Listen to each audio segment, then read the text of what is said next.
I just got a brand new glue gun, and there are 3 things that you're going to want to make sure you do before getting into its use. First of all, make sure that you have the right kind of glue stick for your glue gun. Now, I have a full-sized glue gun right here, so I'm going to want to have a full-sized glue stick. Now, if you have a mini glue gun, make sure you have one of those smaller mini glue sticks. And the second part of this is glue sticks come with 2 types of temperatures. You can have high temperature and low temperature glue sticks, and you want that to match the kind of glue gun you have. If you have a high temperature glue gun, you need a high temperature glue stick. If you have a low temp glue gun, you need a low temp glue sticks. Now, fortunately, a lot of glue guns come with glue sticks to get you started, so you'll be all set. This one actually can go to 2 different temperatures, so you want to make sure you have dual temperature glue sticks to go with it. And the cool thing about dual temperature glue sticks is they can go in any temperature of glue gun, so I just keep it simple and always get those.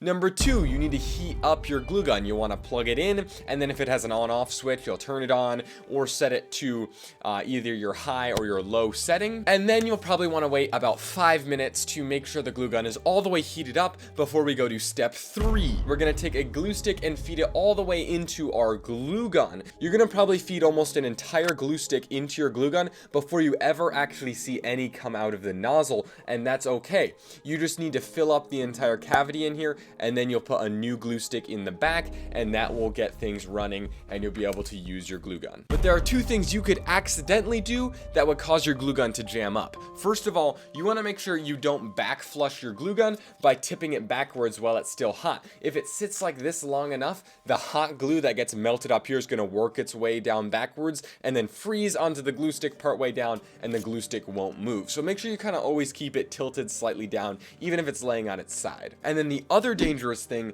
is you don't want to pull your glue stick back out of the glue gun, especially if the glue gun is hot, because that will do the same thing. It'll pull some of that hot glue out of the melted section and back into the cool section, and then once that glue dries, it'll be really hard to feed your next glue stick in because it'll be all clogged up with dried hot glue inside of there. But if you want to learn some beginner tips and tricks for using a hot glue gun, as well as how a hot glue gun really works, click or tap on the video right here where I go over all of that in a more in-depth video. As always, my name's Eli Tennant, this is Maker Brain, and God bless you. I hope you have a wonderful day.